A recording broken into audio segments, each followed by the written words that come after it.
Welcome to the Lean Solutions Podcast, where we discuss business solutions to help listeners develop and implement action plans for true lean process improvement. I am your host, Patrick Adams.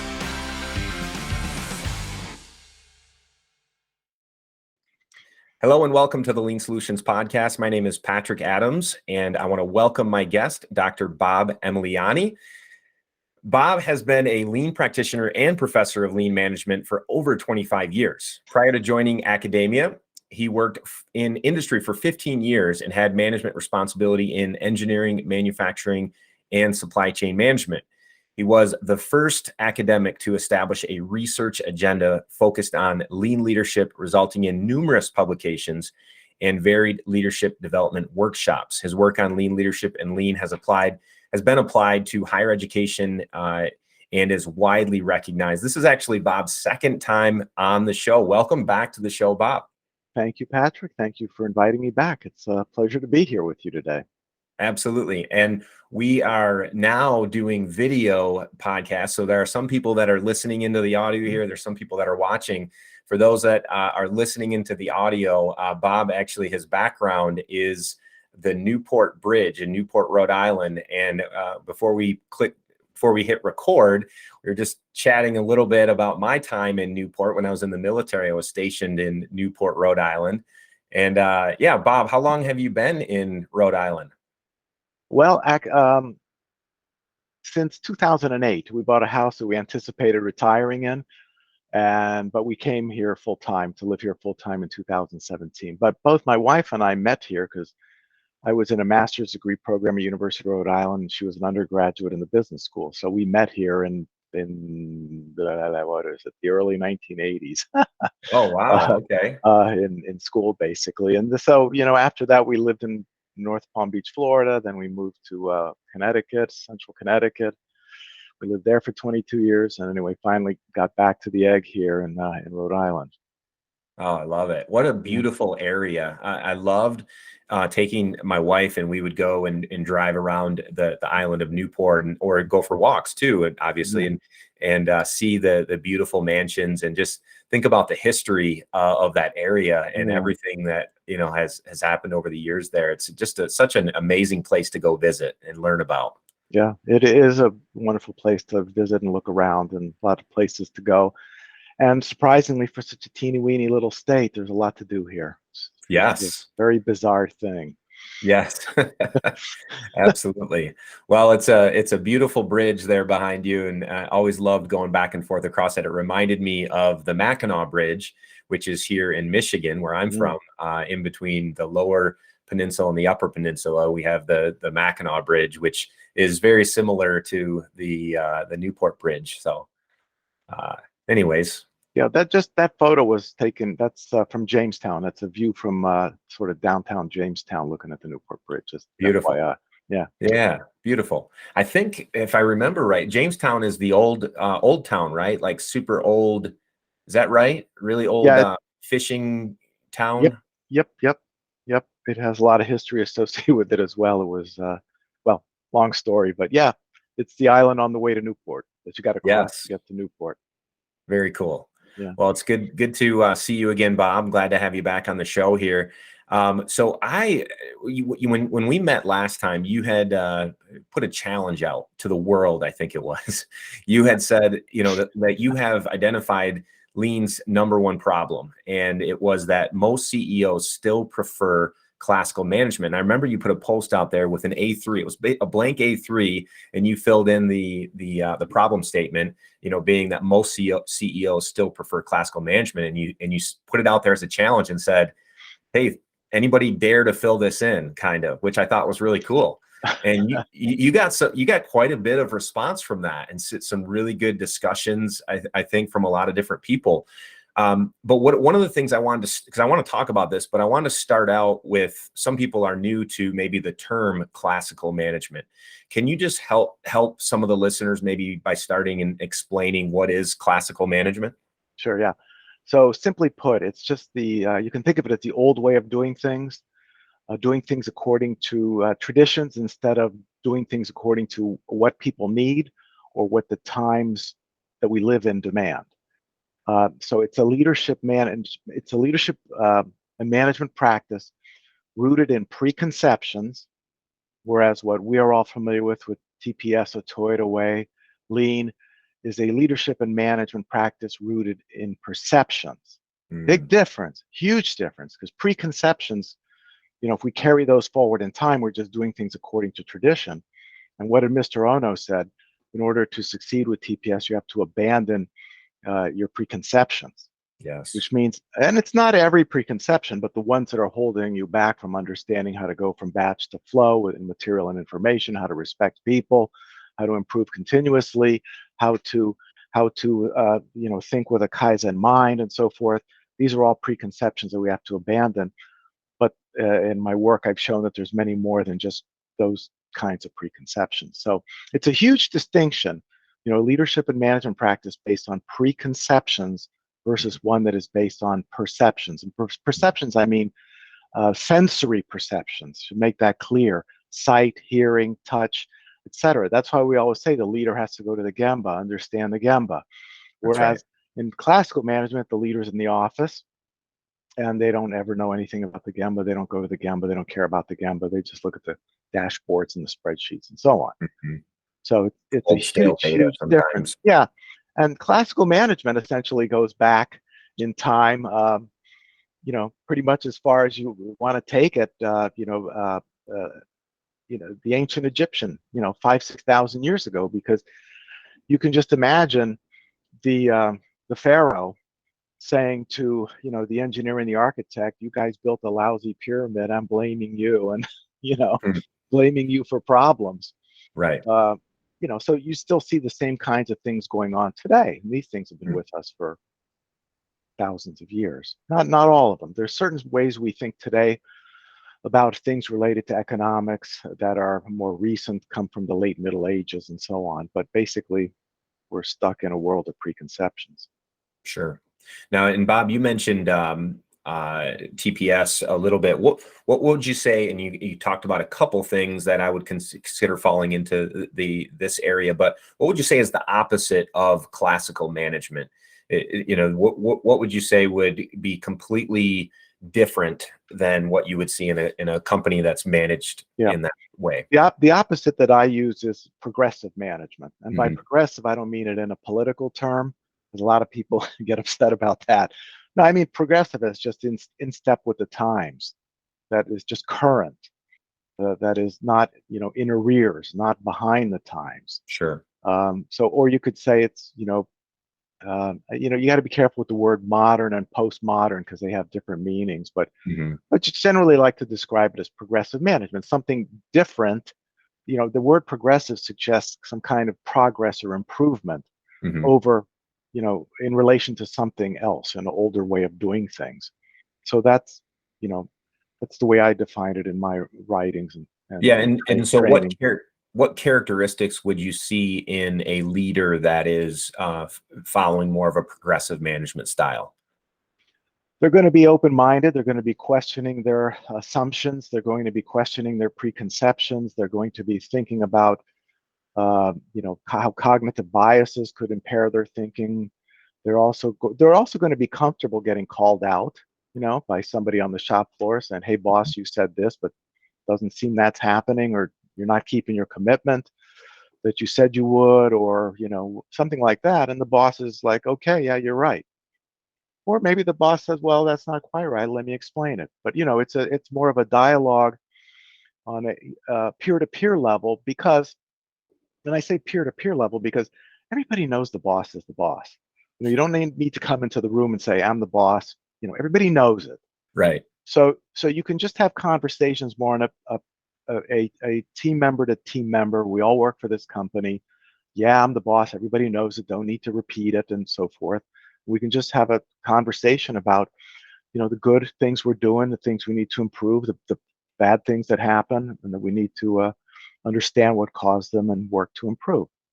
And just have more of a dialogue rather than, debating things or having a superior subordinate flavor to all conversations. Absolutely. Which is it's a real turnoff. It is. That's such an important point that you make there, that I don't think leaders understand that. Well, I can't say all leaders, but Right. there are many leaders out there that are in positions and they already have the authority. Just by having that position, they already have that. They don't. So, to your point, I mean, coming into the room or into a work area and just working with people, not necessarily, being the boss or, talking in a way that you're the boss. I mean, that just doesn't get you as far Yeah, just as it does. working together. Exactly. Yeah, I agree. Teamwork. That's right. You So know, it's Bob, like, go ahead. I was just gonna say, it's like on a football team, everybody knows who the quarterback is, right? Yeah, But I mean, you still gotta, to win a game, you gotta function as a team. that's right. Agree. 100%.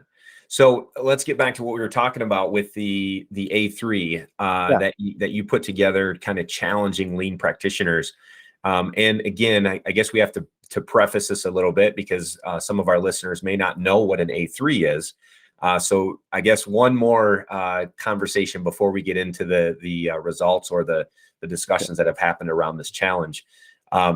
Can you explain to our listeners maybe what is an A3, a little bit of background around sure, A3s and maybe even why we call it an A3, that type of thing?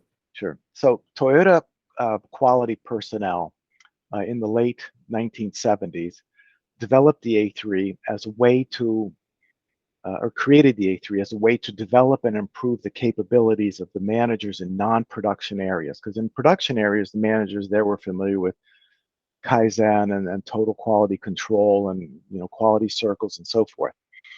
But the non-production area managers weren't. And so to engage them in problem solving, to engage them in improvement in a way similar to what's going on the Genba, they created this A3, which is of course the size of the sheet of the paper. It's 11 by 17 inches, and it has all the things you need to comprehend a problem. The problem statement shows the analysis, shows the corrective action, shows the action plan, all on one sheet of paper, and that forms a dialogue between the manager and their subordinate. And the framing initially of this A3 report was for managerial use, for the Mhm. managers to engage them in problem solving.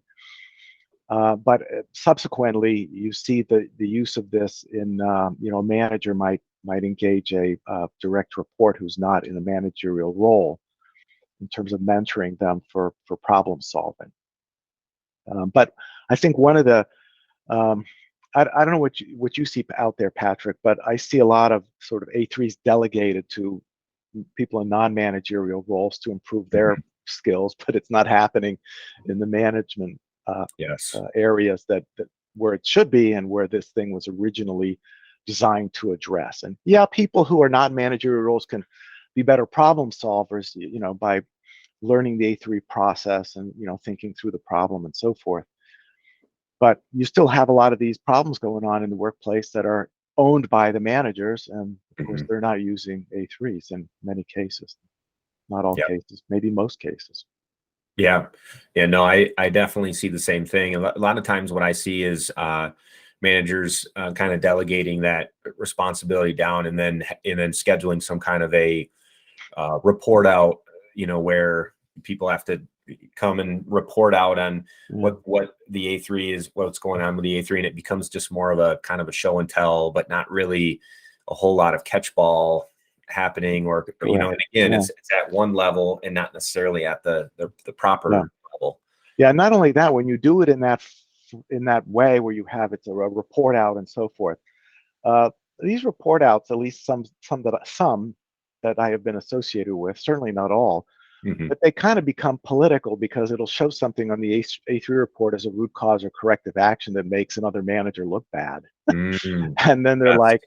like, I want you to change that A3. We saw this a lot with root cause analysis. I want you to change that root cause analysis to, Yes. and you're a subordinate and the boss is telling you to change it, and so you do it. And so Yep. there's that dynamic going on with these things as well, because the truth is in the classically managed business, the truth is not welcome. Hmm. So true. Yeah, and another thing that I saw too was upper management would set up an A3 review meeting before the report out, so then make some adjustments in between and Yeah. make sure that it's going to, that I know what's coming, when we report out to the rest of the group. And yeah, so Yeah, definitely a lot because of issues. they don't like surprises, and Mhm. but for being a group of people that don't like surprises, they sure get a lot of surprises. Very true. Okay, so now let's dive into the investigation. So I'm guessing when you did that, you probably got a lot of feedback, information coming back to you. Maybe individuals that filled out the A3 report and sent it back. I'm not exactly sure what Well, the results that came out of that were. yeah, let me give you the setup. So I posted Okay. on LinkedIn a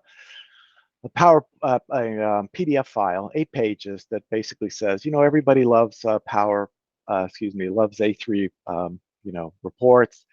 But when lean people get together, mostly what they do is talk about their problems, and they complain about things all the time, and they end up telling lots of war stories about what happened at this company or that company. And yet they're trained in all these various lean tools and methods and a way of thinking and so forth. And but yet these don't come to bear for people's lean problems. Right. So I posted an A3 report that said, okay, the improvement theme is to get all to have all CEOs. Excuse me, let me rephrase it. Get more CEOs to go all in with lean management. Yes. That was the improvement theme. And then there was some words for the background, the current state, the negative impact on stakeholders, and then the problem statement was most CEOs still prefer classical management. And so what ended up happening was, yeah, there was a lot of dialogue back and forth on LinkedIn on this, but a lot of it amounted to criticism of setting up the problem statement. Mm. It was too many words. It was too this. It was too that. It should have been Oh, handwritten, and so forth. And it was like, and so what was remarkable was the folks mainly missed the point of that post, which was we need to stop complaining. We need to recognize our problems, have an awareness of them, problem recognition, mhm. and move forward to try and solve our problems using the thinking and methods and tools that we know how to use. And not one person came back with an A3 report. Not no Really? that nope, not one. Wow. Made an attempt, as far as I know. Some people might have printed it out and attempted it themselves. Sure. But the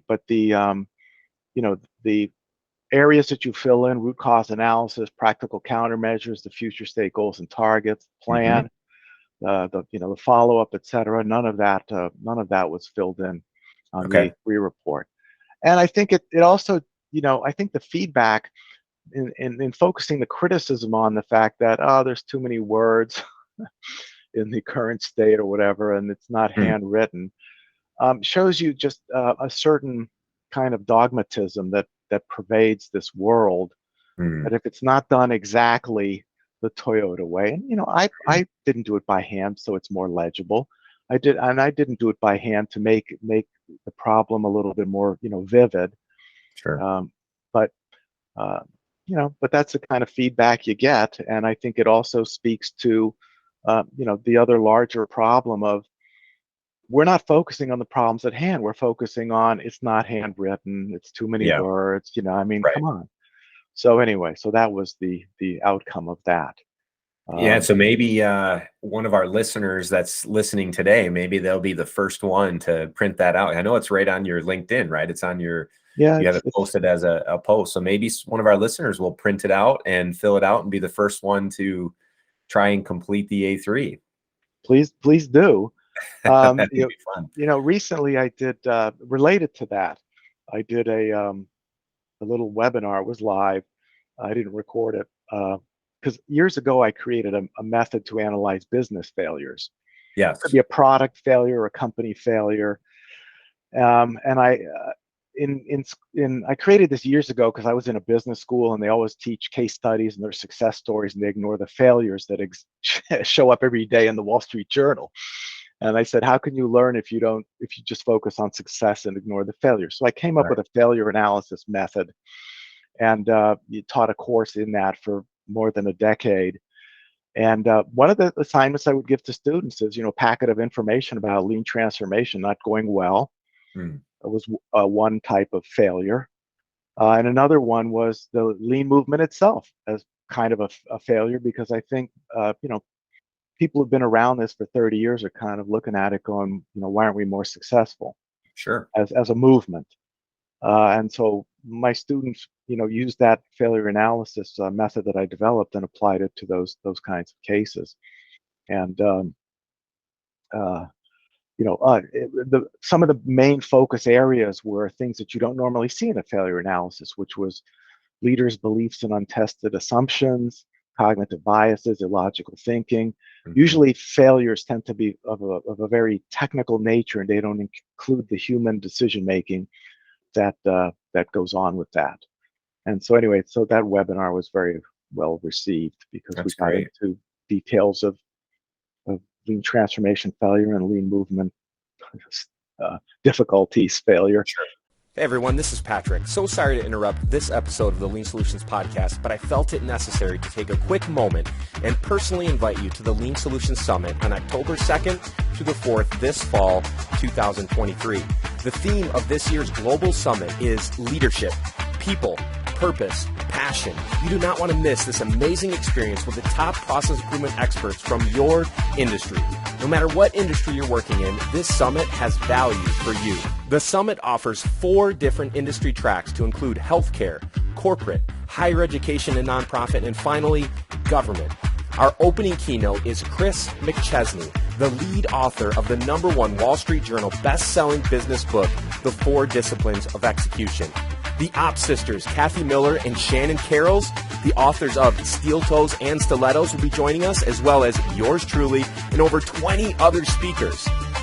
The final day of the summit is full of workshops, and there are limited seats for a tour of Menlo Innovations with Richard Sheridan and Zingerman's Mail Order with Dr. Jeff Leiker, author of The Toyota Way. Early bird pricing is now available at FindLeanSolutions/Summit-2023, or you can check the show notes for a link. Now, back to the show. So based on that study and some of the LinkedIn discussions around the A3 challenge, do you have any thoughts of what the root cause results would be? Given the problem of most CEOs preferring classical management? Yeah. Well, there's different ways of looking at it. I mean, one of the reasons why they prefer classical management is because it maximizes leaders' rights and privileges. Mm. Simply put, Yep. what I said earlier, in lean world, the leader and the person on the shop floor talk as people, not as superior subordinate and so forth. And that's very unappealing to the classical management world, because they want to come into the room, I'm the boss, with their entourage or whatever. Right. And, lean upsets their rights and privileges. They still have plenty of rights and privileges with lean. Sure. It just doesn't maximize them as it does in the way of classical management. But the other thing we learned from looking at the failure analyses in particular, because you see just loads of poor decision making. Now, this is not all the fault of leaders, because they've got so much going on Mm-hmm. that it's hard to think clearly, and leaders like to try to simplify things. Right. So that they can make the problem more actionable and usually direct people to go do this or that in the classical management way. And so what you find is that their thinking skills are poor.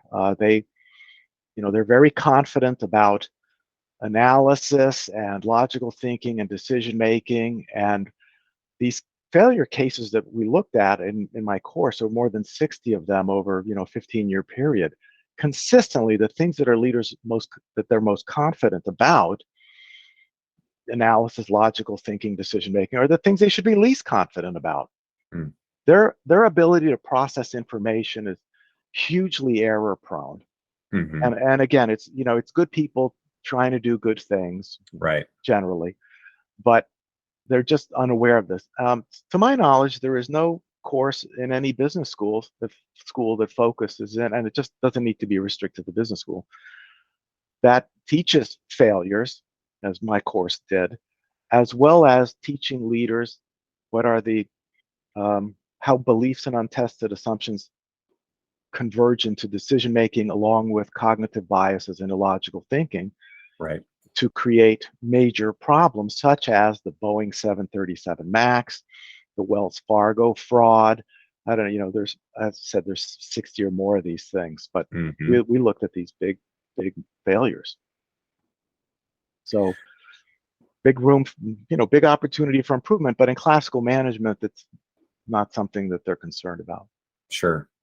Yeah, I hear you for sure. I think Mark Graban's newest podcast that he just put out with My Favorite Mistake. I don't know if you've listened to any of Yep. those. I think that's it's a great way to promote the importance of understanding that it's okay to make mistakes. As long as we're reflecting and learning and growing through those, that failures are good. They're a good thing. It's okay and unfortunately, there's many leaders that just they won't stand for mistakes. They don't want failure.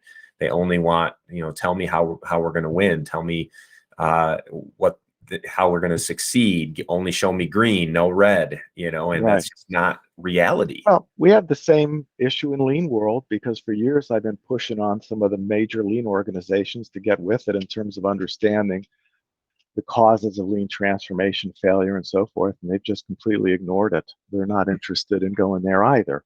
Yeah. Which unfortunately tells you that that there is classical management has essentially invaded the thinking of the lean movement as well, because people are, there's still a stigma associated with lean transformation failure. Yeah. Yeah. It made me think while you were talking too, in your book, you talk about leaders being promoted for the wrong reasons. And, I was actually part of an organization.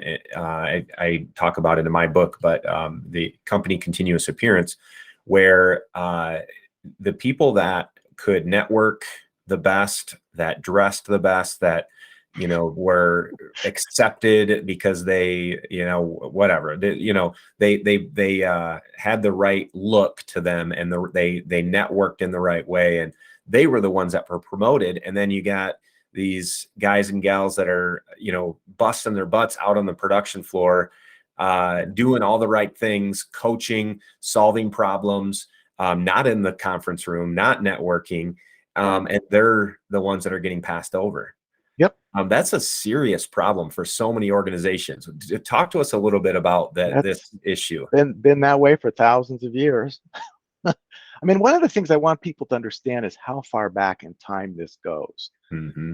and how over the centuries, what I call the institution of leadership and system of profound privilege have iteratively made it a lot harder to undo this kind of problem that you just stated. Yeah. A lot of the promotion and reward system is related to who has the best ability and commitment to uphold the institution of leadership and system of profound privilege. Who is going to transfer those traditions to the next generation most effectively with greatest commitment? Mm-hmm. Is it going to be me who questions things? No. Or is it going to be somebody else who accepts those things? Right. And so it's going to be somebody who accepts those things. That's right. And that's typically what you see. And occasionally you see the oddball like me get promoted and so forth. But at some point you run into problems in your peer group at whatever level you happen to be in your company. Mm-hmm. And they don't think like you do and so forth. So, eventually the 99.9% chance is you're out. The 0.1% chance is you're now the CEO, but not usually. Yes. And so, exactly. So it really is important for people to understand what is this institution of leadership, the system of profound privilege, how long it's been going on, why it exists.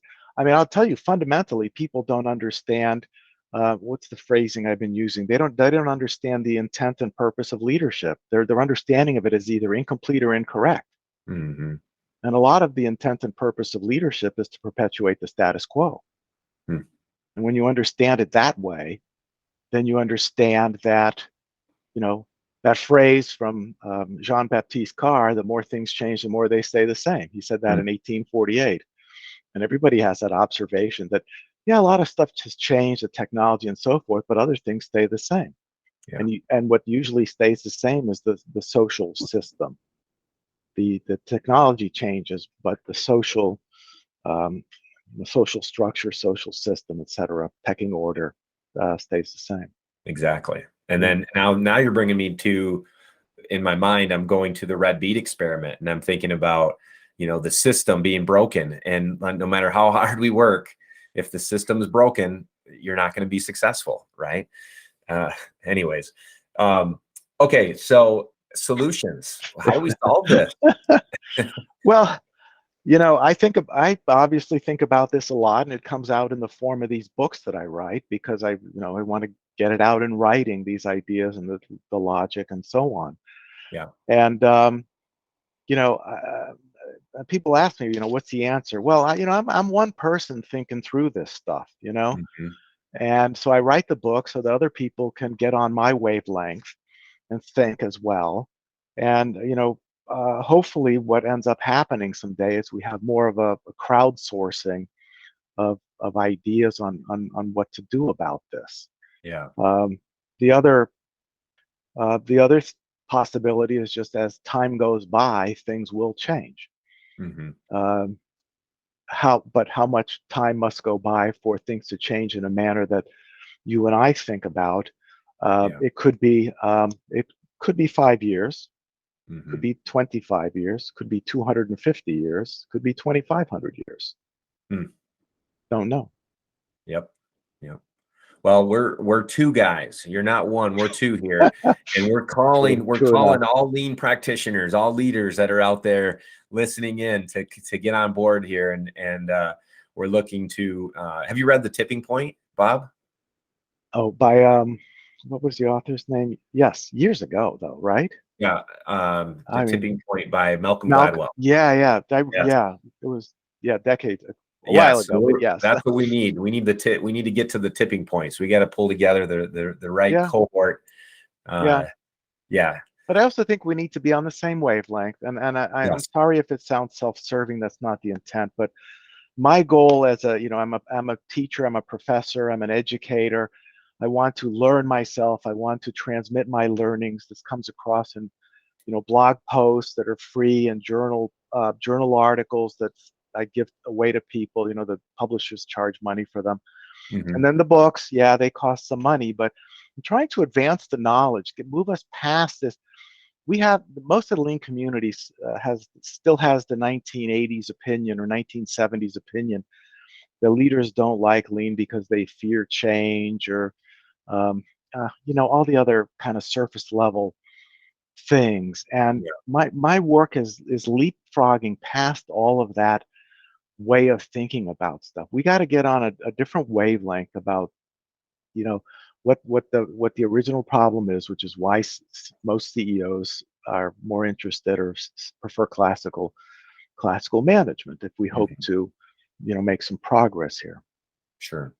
Do you have any or are there any studies out there, or is there any data around CEOs that manage from a classical standpoint versus CEOs that are more progressive, company wise, financially, metric wise, KPIs? I mean, is there proof out Not well, there isn't the kind of academic study that I'm familiar with that would there? show Mhm. that. Sure. However, we have, lots of people like yourself and Art Byrne and George Koenigsaker and Jim Womack and all these Michael Ballet, all these folks you can think of that are out there engaging in companies all the time. And Mm-hmm. we all see the same kind of things, Yep. which is the very rare, progressive lean leader and the usual, classical management leader. And so, you know, on the one hand, to be technically accurate, we would say anecdotally, it looks like 99% of the leaders are classical management. But at some point, with 30, approaching 40 years of experience with lean, if you take Jim Womack and others who've been around the longest, or some of the ex-Toyota guys, who were Ono's students who are still alive and in their late 70s, you'd hear the same thing. I mean, so maybe it's not so anecdotal. Maybe when we throw out some numbers like 95 or 99%, we're a lot closer to to the truth, or maybe right on the truth. Yeah, I would agree with that. I think there are so many benefits that can be gained by leading in the way that we're talking about. I mean, the financials, the cost savings, all those things, the KPIs, they definitely will come, but the other benefits that come from managing from that perspective are just they're astronomical. But I mean, I think we can go back and look at Toyota being the example that we all talk about, but you can look at Toyota's financial success in comparison to some of the other automakers back with utilizing less people and what they were able to do. I mean, there's definitely proof out there for the type of management practices that we're talking about.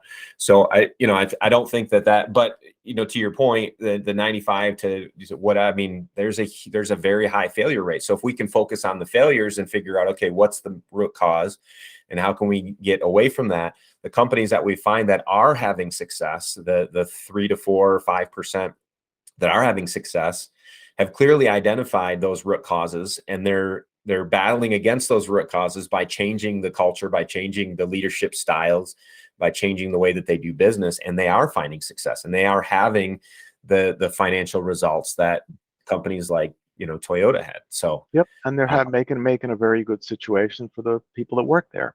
Absolutely, yeah. People who work in these kind of businesses love it. Unfortunately, it does not seem it gets upset by changes in ownership of the company and changes in leadership. Yeah. And when that happens, they look for other places like where they were, and they very much struggle to find that beautiful existence that they once had. So yes, we have more work to do. This is not an impossible problem to, it's not like some impossible mathematical problem that we can never figure out. But it is a very knotty problem. You've heard maybe of the Gordian knot. You can't figure out how to undo this knot.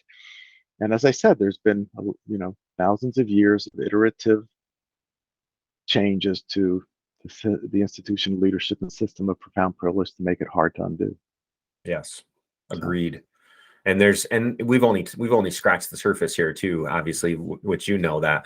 But just a couple things that we talked about today. There's so much more that goes into this, and obviously we could talk about this all day. But one of the things I wanted to ask you before we close up today, Bob, is books. Like, obviously, I love all the books that you put out there. We talked a little bit about them already during the episode today, but I'm curious to know, do you have any new books in the future? Anything that you're working on right now that we can get a little inside peek on? Sure.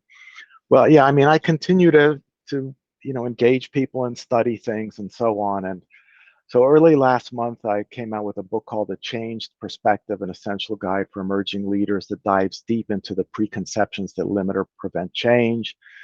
And it challenges the view that better leadership is brought about simply by changing leadership behaviors. I mean, I think it basically destroys that whole notion that you can do that.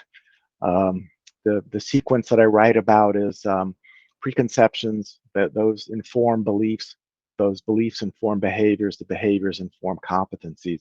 And most training just starts at behaviors to competencies, but what's in front of that is what's in front of behaviors is beliefs, and what's in front of beliefs is preconceptions. Mm-hmm.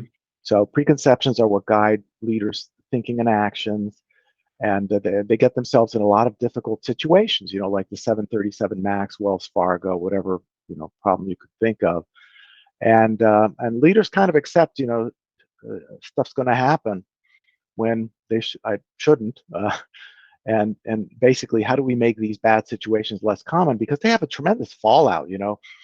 Sure. In the case of 737 Max, people died. Suppliers were on life support because the production lines dried up for the 737 Max. Employees got laid off. There's huge impacts to these problems. And I targeted emerging leaders because basically I want some of these young people to understand what's going on at an earlier age. Will that result in changes down the road? Who knows? Again, the institution of leadership and system of profound privilege is, not very happy with folks who think differently. Sure. But in a week or two, I'll be coming out with a book called The Workmanship of Leaders. And this is really weird that there's like back-to-back books, because Yeah, that's exciting. yeah, the other one I wrote in November, December timeframe, and it came out in early January. This one I basically wrote over a 2-week period in January.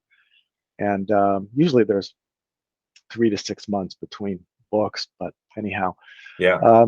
But this is The Workmanship of Leaders, Systems, Frameworks, and Information Processing. And so that's challenging the traditional view of leadership as a profession and rethinks leadership in terms of workmanship, which we don't usually think of leadership as workmanship.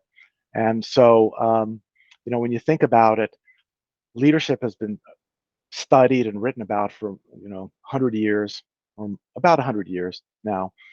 And the results is a lot of fluff, not too much substance. And so I said this earlier, that I think that's because the fundamental understanding of leaders, and their purpose is incomplete or incorrect. So basically, this is an analysis of what the meaning of workmanship is, and workmanlike diligence is in the context of systems, frameworks, and information processing. So the systems, frameworks, and information processing that leaders, are engaged with. Very interesting. So Yeah. it's out for review now. So I Okay. don't know if it's any good. One of the things when you write so many books is you start to wonder. You just start to wonder about, are you still producing good stuff, or are you just going one too many? It's kind of like the Tom Brady of books in this genre. Should you have stopped with the prior one? Or are you doing one more that you shouldn't be doing? Well, I think you can go to your reviews, and I think you're still getting some pretty good reviews on your books, and I see a lot of people grabbing little quotes out of your books and things a lot. So it's definitely still relevant, and people are loving it. So I would say keep going. Well, we'll see. I don't know. Every time I say I think I'm done and I've run out of ideas, that usually lasts about not long, a week or two. Somebody asked me about writer's block recently, and I said, well, I don't get that. If I do, it's basically overnight. Sure.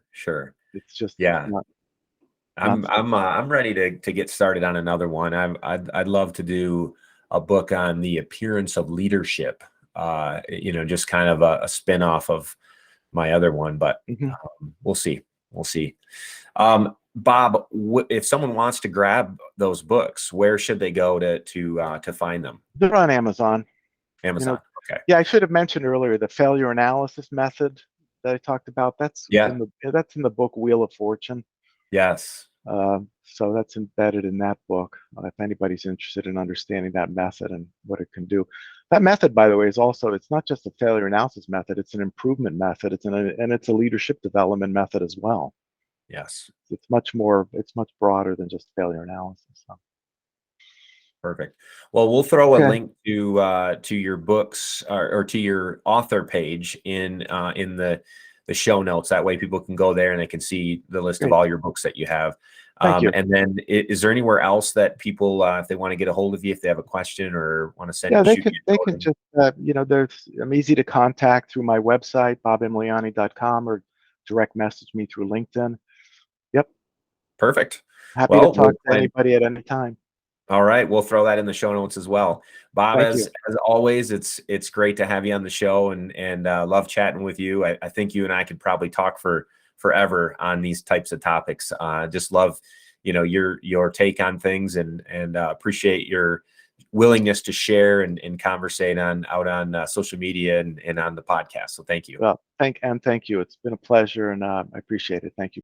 Thanks so much for tuning in to this episode of the Lean Solutions Podcast. If you haven't done so already, please be sure to subscribe. This way you'll get updates as new episodes become available. If you feel so inclined, please give us a review. Thank you so much.